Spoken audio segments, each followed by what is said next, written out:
From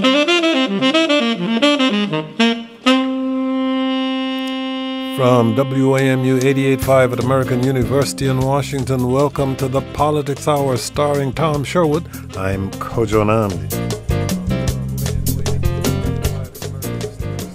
Tom Sherwood is our resident analyst. He's a contributing writer for Washington City paper. Tom Sherwood, thank you for joining us. Good afternoon. Later in the broadcast, we'll be talking with John Whitbeck, the former chairman of the Virginia Republican Party. And after that, we'll be talking with Marc Elrich, who is the Montgomery County executive-elect. But joining us now by phone is Jennifer Wexton, U.S. Congressperson-elect. She won the race in District 10 in Virginia. Jennifer Wexton, thank you so much for joining us. Thank you, Kojo, and happy anniversary. Thank you very much, and congratulations to you on your victory. President Trump inserted himself into the midterm, saying, quoting here, "This is also a referendum about me." And indeed, your campaign sought to tie your opponent to Trump. Now you're heading to Congress. You've got to be able to get things done. How do you plan to approach dealing with the president? Well, I have been working in the minority in the state Senate my entire time there, and that hasn't stopped me from delivering results to my constituents. I would try to work with the president on the issues that we could work together on, things like health care, things like infrastructure, and hopefully now with a better balance in Congress, we'll be able to actually get some bipartisan solutions.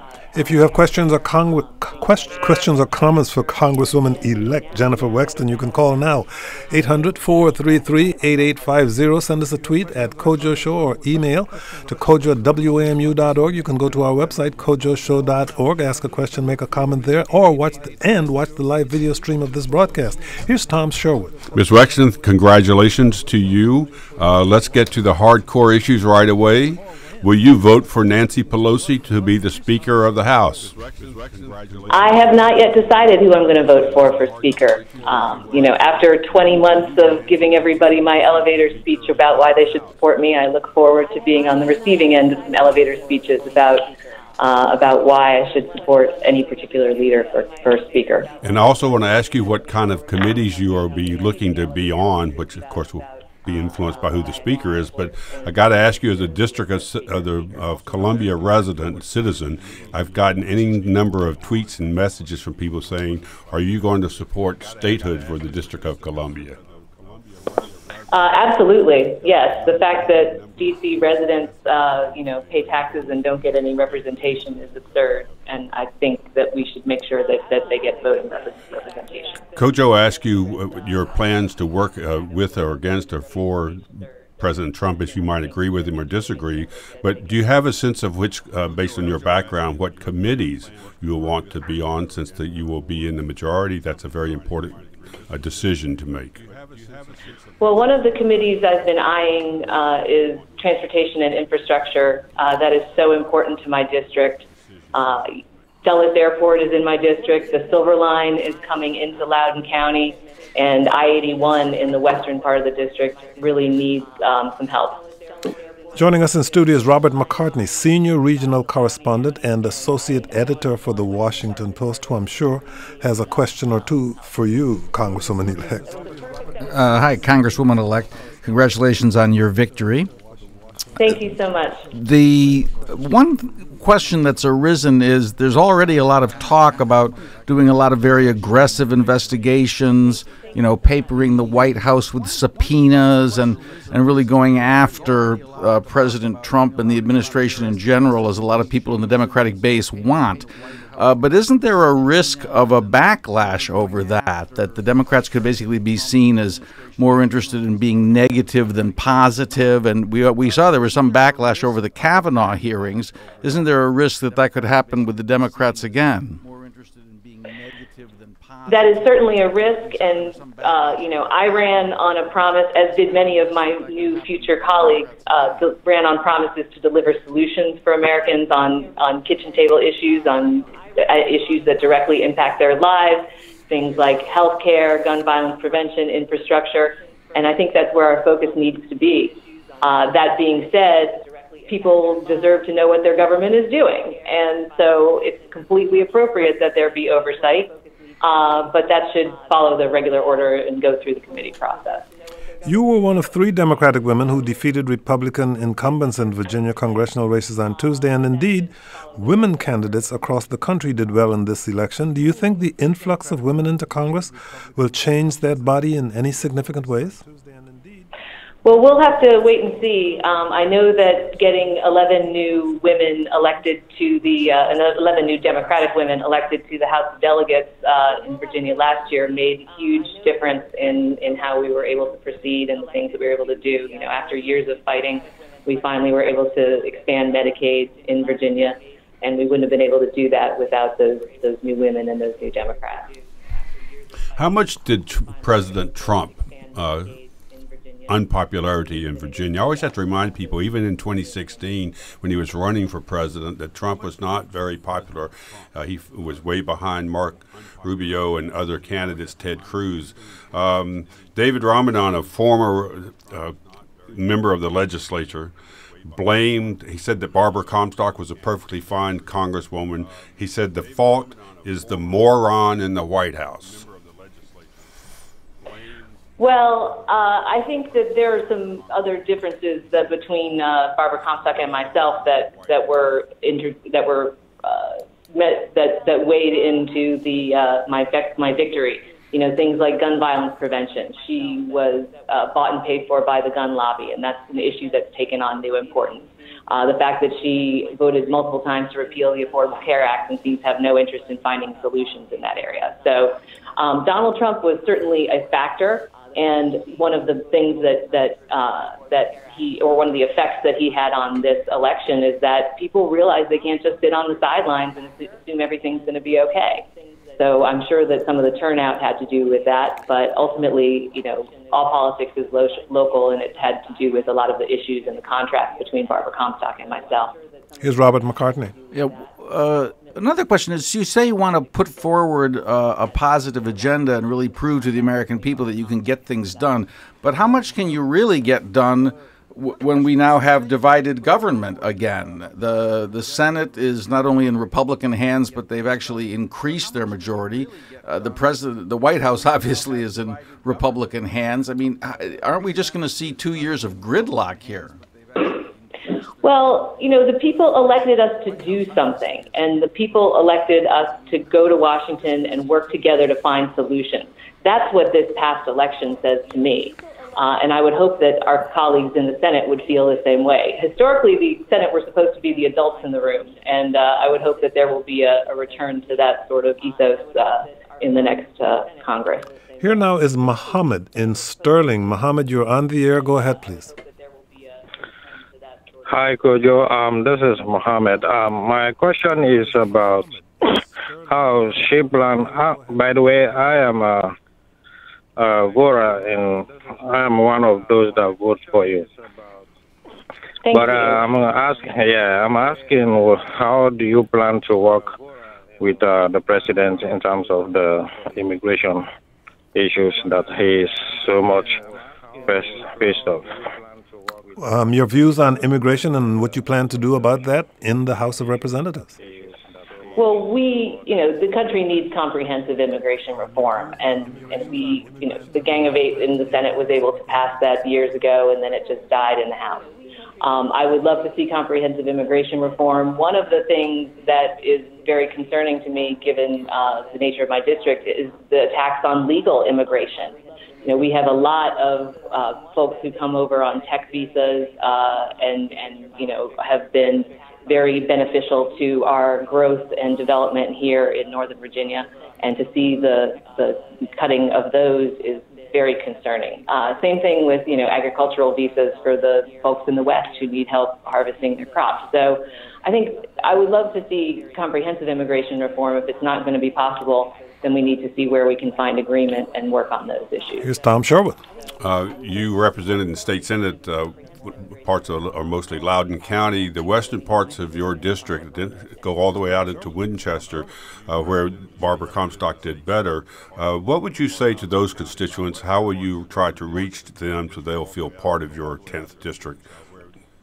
Well, first, by being there and by going there. And, it actually goes beyond Winchester out through all of Frederick County. So I can't see that far away. And, working to find solutions. I-81 is a big issue for them. That is a necessary artery, to move goods from the inland port, to move people to and from, and it needs a lot of work. So there's a lot of work that can be done in that area. Also, there's been a whole lot of business development in the Frederick County, Winchester area. So making sure that they have things like rural broadband, that there is appropriate career and technical training for kids to get what they need from their high school and junior college or college education, and that people have opportunities in all parts of the district, not just in the eastern fringe. I know you don't have a great deal of time left, so give us a signal when you're being dragged away from the phone at this point. But we got a comment on our Facebook page from Jessica who said, "My husband and I took turns driving to District 10 in Virginia to canvass for you over the past few months. In total, we went out 8 times. I cajoled a bunch of mom friends to come out to, and others entertained our 2 small children. We are D.C. residents, and we did this without knowing what your position is on D.C. statehood." So I guess I'm repeating a question that Tom Sherwood asked. But Jessica says, if you support D.C. statehood, how will you move the issue forward in Congress? I'm going to be going to freshman orientation starting next week, and we'll learn about the actual parliamentary process. But I think that hopefully this is something I can work with our friends in the delegation, Eleanor Holmes Norton and the rest of the D.C. Metro delegation to move that forward. Ms. Norton's busy getting people to sign on to it. They know it's a long haul to get to statehood, but they do want more visibility to it, so I'm sure she'll welcome you at any moment. I anticipate she'll be paying me a visit very soon. Yeah, I was about to say, you already said the 3 magic words, Eleanor Holmes and Norton. Here finally is Robert McCartney. Yeah, you've mentioned I-81 a couple of times. I know that is an issue of great interest to a lot of your constituents. One of the proposals that's out there is to widen I-81, but then start charging tolls, at least for the new lanes. Is that something that you'd support? I think that people are told enough already, and obviously, that's something that my opponent attempted to attack me on without any merit. But I think we need to do the hard work to see what we can do without having to toll people for new capacity. Does that mean you'd support an increase in the gasoline tax to pay for that? I want to see what all the options are to make it happen. Jennifer Wexton is the U.S. Congressperson-elect representing District 10 in Virginia. She is currently a Virginia state senator representing District 33. She's a Democrat. Congresswoman-elect Wexton, thank you so much for joining us. Thank you for having me. This is the Politics Hour. Later in the broadcast, we'll be talking with Marc, Elrich, who is the Montgomery County Executive-elect. Next up is John Whitbeck, former chairman of the Virginia Republican Party. If you have comments or questions for him, start calling now, 800-433-8850. You can go to our website, kojoshow.org, watch the live video stream, ask a question or make a comment. Shoot us a tweet at Kojo Show or email to kojo@wamu.org. John Whitbeck, thank you very much for joining us. Thank you for having me, as always. Well, you just heard us talking with Jennifer Wexton. What did you make of the results in District 10 on Tuesday? Were you surprised by it? Shocked. Yeah, absolutely. I mean, we were expecting it to be a close race. We thought it was a toss-up going into it. I thought Barbara was going to win.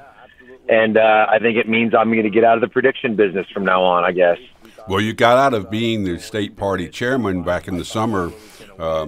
Shortly after Corey Stewart got in, his election results were pretty much what people thought they would be, terrible.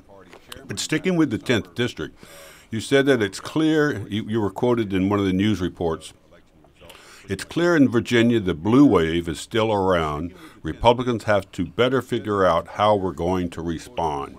You're no longer the party chairman, but what do you need to do, and what do you think the party will do? Well, I think our comeback really starts at the local level. I think that there's a opportunity in 2019 for our candidates across the Commonwealth to win some seats back. We're talking about the important seats like Board of Supervisors, sheriff, constitutional officers, and I think that's really what's going to be the the comeback. Local issues, hyper-local issues, land use, transportation, education, hammering home school safety, all the things that we, keeping our property tax rates low, and then see where we are. We're also going to have a major battle in the House of Delegates and the Senate in Virginia, and each house is hanging by one vote. So, it's going to come down to 2 or 3 seats, and boy, it's going to be hard fought. And it makes me a little more nervous than I would have been. Now that Barbara's not going to be there, but we've got some good candidates, and I hope that we can hold. Here's Robert McCartney of the Washington Post. Hi, Mr. Whitbeck. You listed a whole bunch of issues there and didn't mention the biggest elephant in the room, which is Mr. Trump. The Trump brand is extremely bad in Virginia. We saw that in all of the races there. You can talk about local issues, but what about the president? Shouldn't you be following the same pattern that Governor Hogan has followed across the river by separating himself from Trump and basically winning over people that way, winning over the moderates you would need to revive the Republican Party in Virginia? I've always taken it's a fair question considering what we just saw, but what I've always said is Washington, D.C. disproportionately impacts our politics, and elections are the aggregate of many things. I don't think you can say it's just one issue, just Trump. I think there's a lot of things that were contributing to it. Scott Taylor, for example, said, one of the things that cost him the election is the top of the ticket got blown out.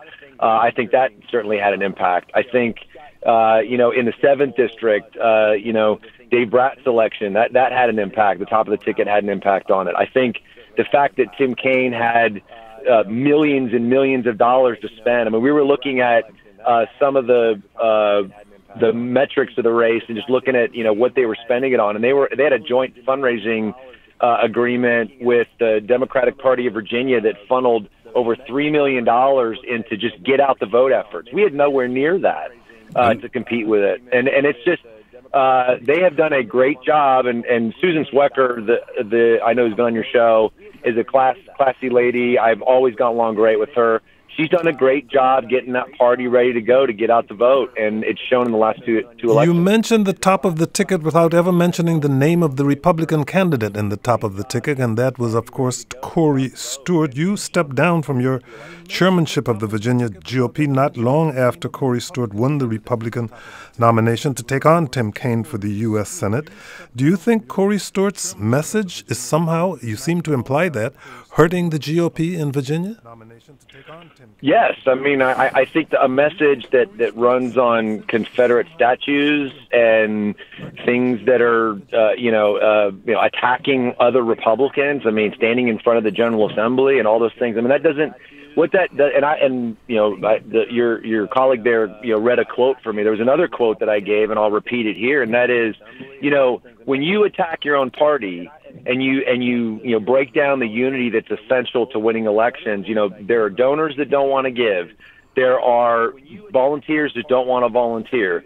There's enthusiasm that goes away, and we have not had the unity that we've needed for the last 2 cycles to compete in a blue wave, and it really hurt. And I think that the biggest criticism I have of the Stewart campaign is they never reconciled with the party and really expected everybody to just be there for them, and it's hard to do that. And I really wanted to see them try to unify the party, and unfortunately, it didn't happen. In a shorter version of that, I'll say it because I know you can't say it. Corey Stewart's campaign was a mess. But this is Tom Sherwood. I want to ask about you looking forward. You stepped down as the party chair. You said you want to be part of the solution in the Commonwealth. Do you live in Jennifer Wexton's, I think, 33rd district, Senate district? I do, yeah. I live in the 33rd. Is that something you might seek? If she's leaving that, would you be interested in running for that seat, or are you looking more broadly? I'm assuming you're going to run for something. What is it going to be? I will not be a candidate for the 33rd Senate district. Right now there's about 4 or 5 candidates. I'm heavily involved in that process. We have legislative districts that are chaired. I'm helping the legislative district committee put together the nominating process when that happens, because obviously I have a lot of experience with that stuff. But no, I'm not a candidate for the 33rd or anything else at this point. Well, reporters always look to the next election. I could see you, working for the next 2 years and potentially running against the Ms. Wexton in 2 years. Are you looking that far ahead? I am not. It's impossible right now in this climate to make any decisions. Because everything changes. I mean, it's like we don't know whether the turnout will be like it was in 16, 17, or 18 or something different. I mean, I heard a stat that the 2018 midterm turnout this was more than 2012 presidential election. That's incredible. Jennifer Wexton got more votes in the 10th district than Hillary Clinton. I mean, think about that. So we just don't know enough about the district. Is this the new 10th district? Is my home county of Loudoun, is it a 20-point Democrat district like it was on Tuesday? Or does it go back to being a purple, district that swings back and forth like it's always done, or purple county that swings back and forth? We just don't know. We're going to have to wait and see. Before you go, let's talk about the General Assembly a little bit more again. On Wednesday, Senator Tim Kaine refused to say that Virginia is turning Democrat. What he said, quoting here, is it's still a battleground trending blue. And indeed, there are still slim Republican majorities in both houses of the Virginia General Assembly. But what do you expect from the state house elections in Virginia next year in light of Tuesday's results? Well, I keep telling our people that, we have to be able to win elections in big turnout. This sort of notion that Republicans, we really need small turnout. Not only is that a bad message that we can only win when nobody votes, but also, we're just not going to compete if this is the new reality. And, the General Assembly elections are going to be a good test of that. I personally believe that campaigns have gotten so much better at data, so much better at get out the vote, so much better at messaging, that high turnout is going to be the future. I may be wrong about that, but I think that's probably what we're likely to see, or at least turnout that's greater than it's been traditionally. And Republicans have to be able to respond to that, and we clearly didn't learn that lesson in the last two elections. Although Barbara Comstock, I will say, planned for an election that was going to be closer to 2016 than 2014, to her credit. It obviously didn't work out, but she did get, I think she got 157,000 votes. In any other midterm, that's a huge advantage for her. And compared to 2014, just 4 years earlier, she greatly improved on her midterm total. But the Wexton campaign just did that much better, and it was an incredible blue wave yet again. John Whitbeck, former chairman of the Virginia Republican Party, thank you so much for joining us. Hey, thank you all. Thank you very much. Still to come, Marc Elrich, Montgomery County Executive-elect. He's currently a member of the Montgomery County Council. We got a tweet from somebody named Eleanor Holmes Norton, who said, "Thank you, Congresswoman-elect Jennifer Wexton, for already committing to support D.C. statehood. I look forward to adding you as an original co-sponsor next Congress and having your support as we push for a House floor vote." So Jennifer Wexton's work has already begun in this situation. Before we get out of Virginia, Robert McCartney, talk a little bit. What do we know? What's the latest we know about the possibility of half of Amazon HQ2 coming to Crystal City? Well, it certainly looks like Crystal City in Arlington in Northern Virginia is going to get at least half, conceivably all, of the up to 50,000 jobs that Amazon's going to put in this new second headquarters. We're waiting, on the edge of our seats, basically, to hear what Amazon's going to do. I think there's a pretty good chance the announcement could be next week. I definitely think it'll be before the end of the month. The latest seems to be that it's likely that it will be split. I think, it's possible Crystal City wouldn't get half of it, but I think Crystal City will get at least half, and we're not sure where the other half would be. The New York Times has reported that the other half is going to be in New York City. In Queens, Long Island City, right across the East River from Midtown Manhattan. I don't know if that's true. Dallas has also been mentioned.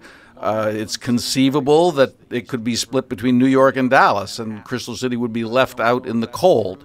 But we do know, as we reported, the Post reported last Saturday, that Amazon has been in advanced talks about the Crystal City site, and I think it's got a good shot. You know, you, Robert, and Jonathan O'Connell, I think your colleague broke the story, and it's been played in the Wall Street Journal, the New York Times, and other places. But no one has gone farther than you guys. They've talked, except for the part about Queens. Jeff Bezos said at the Economic Club that he would look at all the data that's necessary, then he would basically make a gut decision. So that's why you're uncertain about what's going to happen, that he could just, whatever the points are, he could change his mind or make up his mind differently. Presumably, first of all, I should say I work for a newspaper that Jeff Bezos owns, but that, he's played no role. There's no pollution between his ownership and your report. Independent. I mean, we heard. Alexandra Petri still has a job after a great satirical piece about this issue. We heard actually that Bezos was, I don't know if this is true, this is hearsay, but we heard that Bezos was very unhappy, and certainly Amazon was very unhappy about that story we did. They didn't want it to get out. I don't know what is going to happen, because Amazon is very quiet about this, and they've basically asked everybody who knows about it not to talk to the press.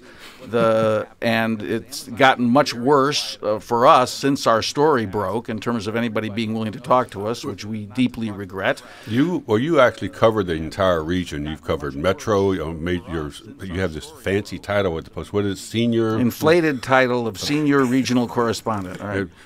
Whomever, whether it goes to Crystal City or not, but if it does go to Crystal City, this is not a loss for White Flint or Maryland, or a loss for the district with its spaces.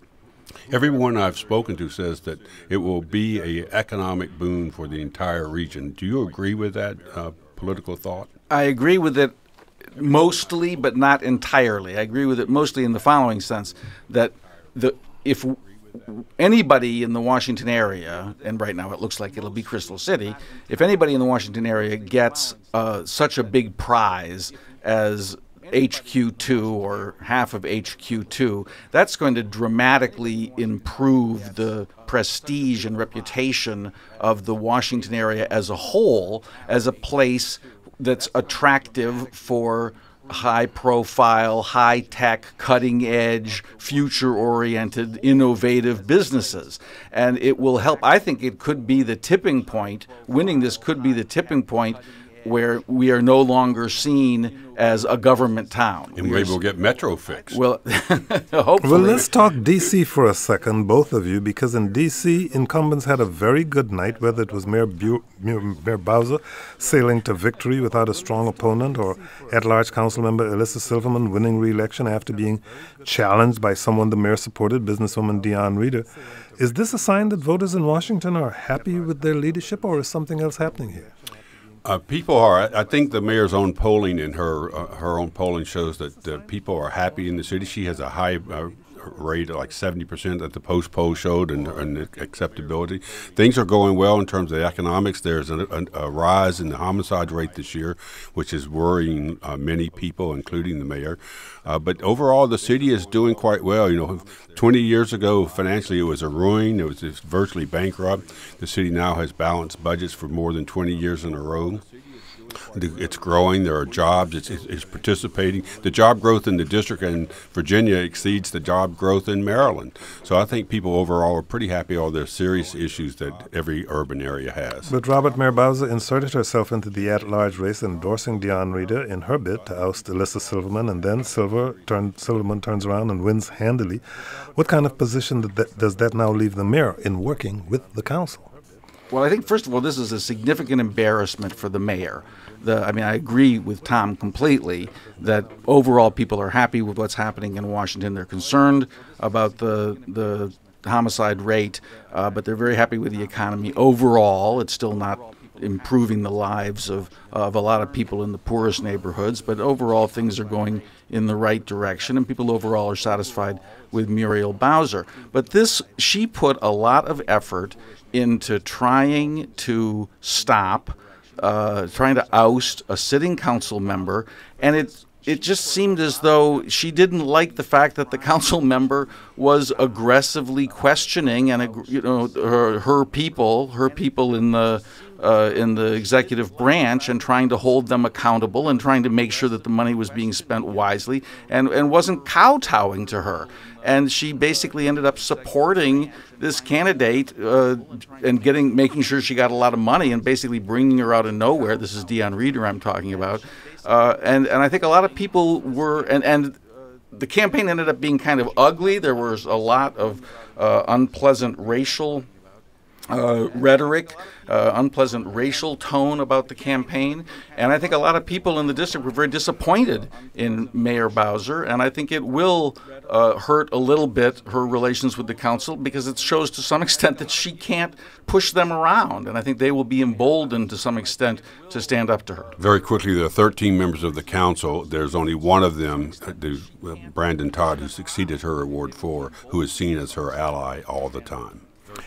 Before you go, Robert McCartney, let's briefly talk about Governor Hogan. He became the first Republican governor to win re-election in Maryland in over 60 years, and he did relatively well in Democratic strongholds like Baltimore City, Prince George's County, Montgomery County. Presumably, there were a lot of Democrats there who voted for him.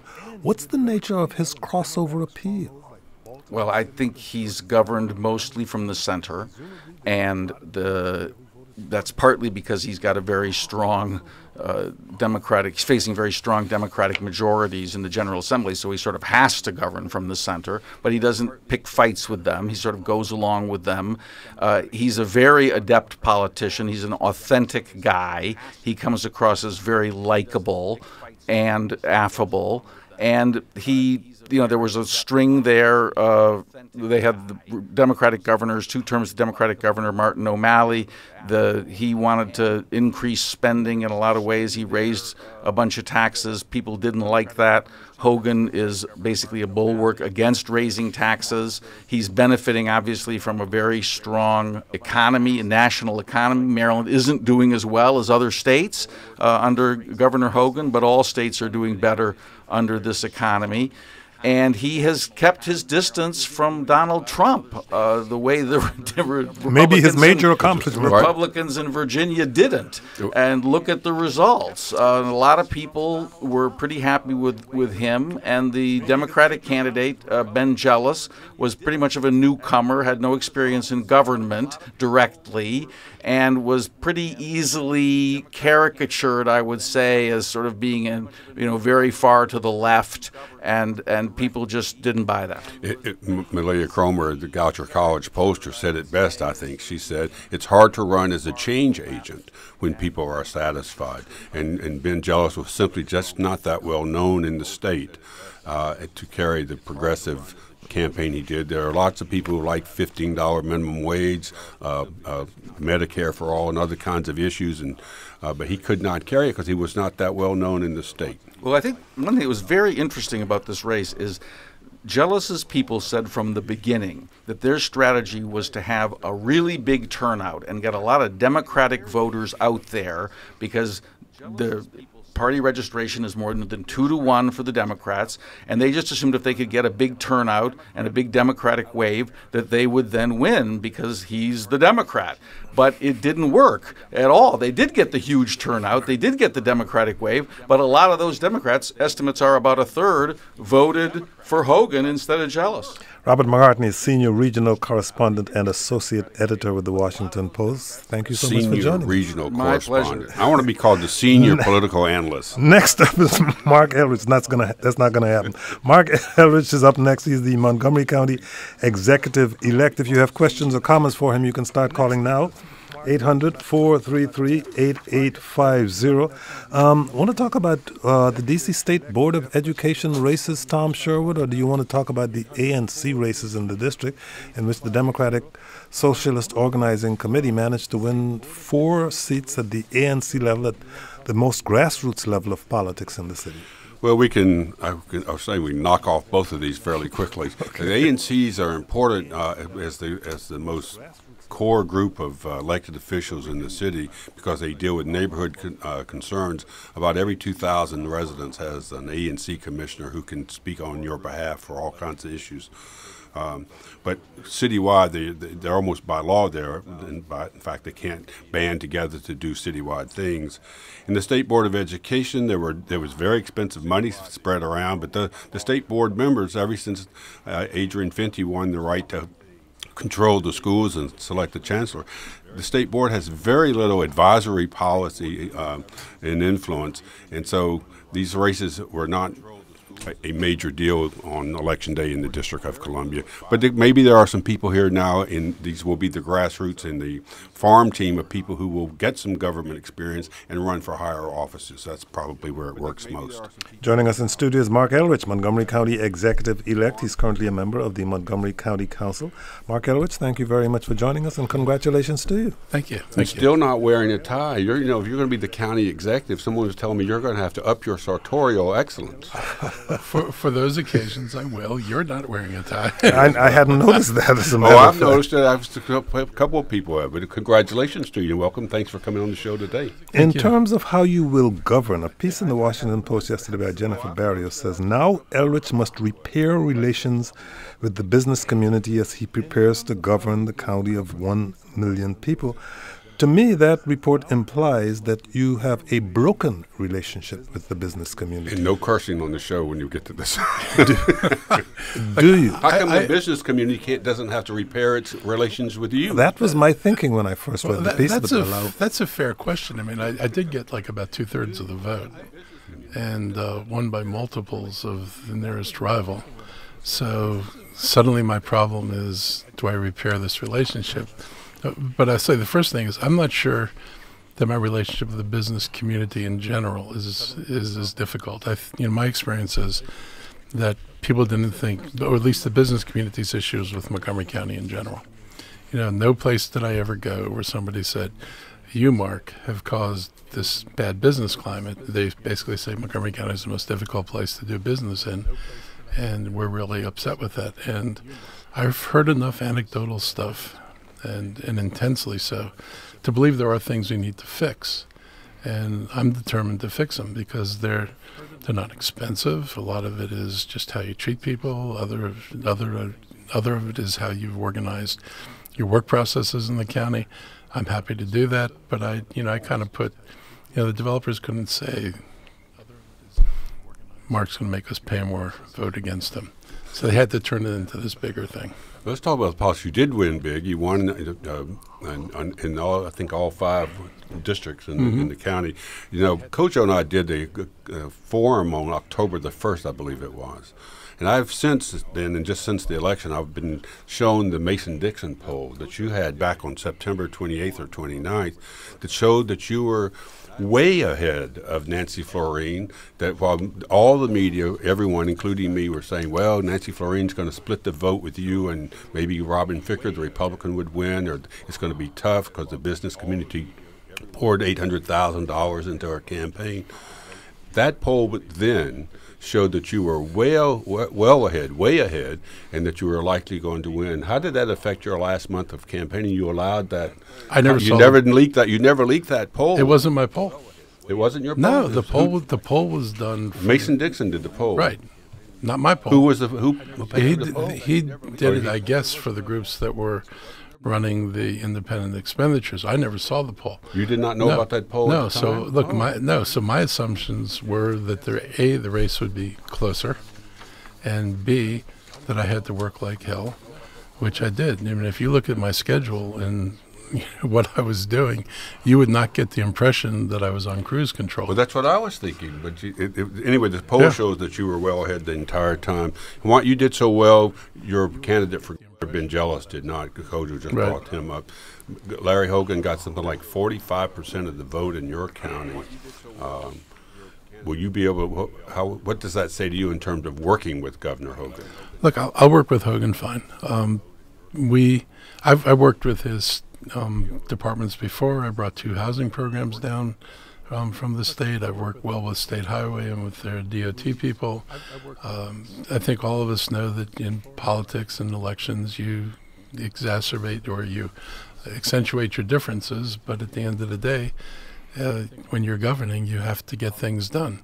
And Montgomery County is important to the state of Maryland, and it'll be important to the things that the Governor Hogan wants to do, and what Governor Hogan does and what the state legislature does is going to be important to what I want to do. We got an email from Greg who says, as a Montgomery County resident and economic development watchdog, I'd like to know, will Elrich, as executive, disclose Montgomery County's first-round bid for Amazon HQ2? Toronto did it. It's been downloaded more than 17,000 times and has become hugely successful as a tool for recruiting other tech employees or employers.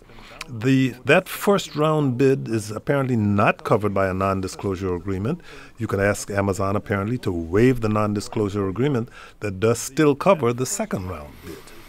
Look, I'd be happy to have it disclosed, but I don't have it. I'm not county executive for another month, and I think the deal will be done before I'm county executive, so I don't think it's going to have much relevance. But if, as an historical document, I don't have any problem with people seeing what was put out there. Go ahead. You take office on December 3rd, is that correct? Yeah. That's when we'll see that tie show up. Now, one thing is that he only has one? You're saying? Is that what you're saying? There'll be one tie. I have several suits, multiple jackets. I'm going to come on December 3rd just to see. All right. One thing is the Amazon site in Montgomery County, the well-known secret is White Flint area.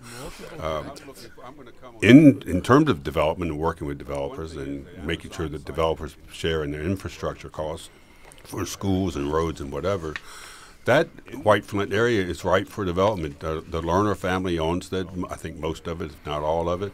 I'm sure they're anxious to get something done. They put another site up for sale where the FBI building was going to go in Prince George's. But this is very critical for Montgomery County's growth to clear up that space around White Flint. What do you see as an incoming county executive there, assuming Amazon is not going to go there? So I guess I'm going to have to explain my views on development. I think that many times it would be nice if you could actually focus on a place, because so Bethesda's basically almost built out, and if you were being logical, you'd say, okay, so what's the next stop on the red line that's developable, and what's the place that has the most potential for development? I think it would make sense to try to focus development around building out White Flint. It doesn't make sense to me to scatter development everywhere, and White Flint is the logical next stop on the red line, and you've got now this totally vacated shopping center except for Lord & Taylor, which is still humming along. And only because of legal fights. Only because of legal fights. The sad thing is that, and the thing that interests me most about the Amazon deal is that we would have gotten enough money for transit to actually support the transit needs of White Flint. I don't know if the state's going to look at White Flint, and if I said I wanted to build the same number of square feet over the same number of years, which would generate the same amount of tax revenue, whether the state would put the same deal on the board to support the transit. And that's the unfortunate thing. I wish they would look at this and say, this could be an economic engine. It's a logical place to try to put development. It needs transit to make it successful, so the state's commitment is still to make it successful. Here's Marc in Rockville. Marc, you're on the air. Go ahead, please. Mr. Elrich, traffic's a big problem in the area, and telecommuting is a good way to address that. It's good for the environment. A lot of private industry does it to improve things for their employees and improve productivity. County employees' access to telecommuting has been extremely limited. As county executive, would you promote expanding that? Well, first thing I'll do is find out how limited it is, and then I'll see what people think are the impediments. I happen to like telecommuting. I think we all know that if a significant people actually telecommuted, that you wouldn't have the traffic problems we have. I will say that from a real estate perspective, I'm not sure people are fond of that idea, because that would mean that businesses would require less square footage to lease, and that would increase vacancies. So I think some people would look at it as a negative impact, and I think other people would rightly look at it as a positive impact. We just talked to Jennifer Wexton about the impact of women in the campaign there in Virginia, and nationwide, significant number of women ran and won. But in Montgomery County, the council results is that Nancy Navarro will be the only female council member. This seems to be an outlier in the move towards having more women involved. Will you be sensitive to that when you're appointing people to government jobs in Montgomery County? I'm sensitive to it, and I think you were anyway. I think, but I just want to hear. Yeah, about I mean, the frustrating thing is you've got this, you can say, institutional sexism and institutional racism, which after years and years of basically limiting access of women and minorities to positions where they would rise through and achieve, grow up in the ranks and add to their skills. What you find is that the barriers that are in place there limit the number of people who are in, higher level positions. And it's frustrating, and it's something that's going to take this country a while to get out of, and it's going to require a concerted effort to make sure that as you grow your workforce, you're putting people in positions where they can grow and rise to the top level of organizations. Do you have a lot of positions to appoint? I mean, is it a dozen, 2 dozen, 3, or do you even know? So I've looked at a list, and I think theoretically it's a little over 3 dozen, which is not a lot of positions. A lot of them are department heads, so you're talking about people who are highly skilled in specific areas. It's not a fertile ground for just appointing people who have been campaign supporters, which I think should give everybody a sense of relief. So we're really looking for the most skilled people we can find, but also trying to build as diverse a workforce as we can build. Here's a question that you probably heard a lot during the campaign, and you'll probably be hearing a lot more during your tenure. It comes from Adam in Boyds, Maryland. Adam, you're on the air. Go ahead, please. Thank you, Kojo, and congratulations, Marc. I met you at the Poolesville Town Hall, the forum with the lawyer Nancy Florine and the Norman Thomas of the right wing. He remembers you clearly, Adam. Go ahead, please. What are you going to do now that you're about to take office for the western upper Montgomery County area? Poolesville, Boyds, where I live, Bellsville, Dickerson, and Lawrenceville. So one thing is I think Poolesville's raised a really legitimate issue about the distances people up there have to travel to access services in Montgomery County. And I think there's a need for us to look at how do we extend services to those communities so that people aren't driving either to Gaithersburg or Germantown from the up county, particularly given the fact that you have now and always will have a very limited road network. On the transportation front, I'm going to work with Hogan, at least regarding I-270, and I believe that we ought to be adding 2 reversible lanes. It's what the council originally proposed some years ago when Phil Andrews was on the council with me, and I think we need to provide some additional access on 270. I know the state's looking at some creative ways of doing that, and that don't nearly cost as much money as people anticipated, and I'm hopeful that they can actually pull this off. You just yesterday put out a notice you were doing a listening tour around the county. You're going to be going starting on Thursday, November the 15th in Potomac, then Saturday the 17th in Germantown, Thursday the 29th in Olney, and Saturday December the 1st in Tacoma Park, where you're from. So that's just a couple of days before you take office. Yep. But is that an example of how you intend to be out into the entire county, the North Up County areas where Robin Ficker complained that when he was running that he's from Boyds and that the county just ignores that part of the county? Well, I've always establishment does. Look, I always knew I was an at-large council member, and I've always tried to be in the northern and western parts of the county and meet with people up there, and we're going to continue to do that. We may actually, I think, be adding a 5th stop in the listening tour. We want to be sure that people have a chance to actually talk to us, not just vote for us, but to actually say what they think and, put, flesh on the bones. Maybe satellite offices for some of the county offices? Well, we've got offices right now as far north as, with the stuff we have in Germantown and Gaithersburg. We need to plant some stuff farther up county so people can go there for services. And closer to your neighborhood, here's Ken in Rockville, but he wants to know about, well, Ken, tell him about what you want to know about. Yes, thank you for taking my call. I wanted to ask regarding Silver Spring. With Discover leaving, that was the probably main driving force for the revitalization of Silver Spring. And with that leaving and Amazon not coming in, I'm wondering what plans you might have for that area. Well, Discovery's been bought by another very large property owner, actually two people. And I'm assuming that they bought it because they think that it was worth making some purchase north of $70 million because they would be able to tenant the building. And so I'm hopeful that there are opportunities either in federal government repositioning or elsewhere to find a tenant for Discovery. It's a unusual building because it was purpose-built for one tenant, so it doesn't lend itself into a typical office building where you can carve off 2,000 or 5,000 square foot suites. So hopefully we're going to be able to find a quality large tenant that's going to be interested in that space. Only got about a minute left, Tom. At the Montgomery Cable Forum on October the 1st with Kojo, you talked about how you would look at reorganizing the county government. You think that it needs to be, I guess, brought into the 21st century or something.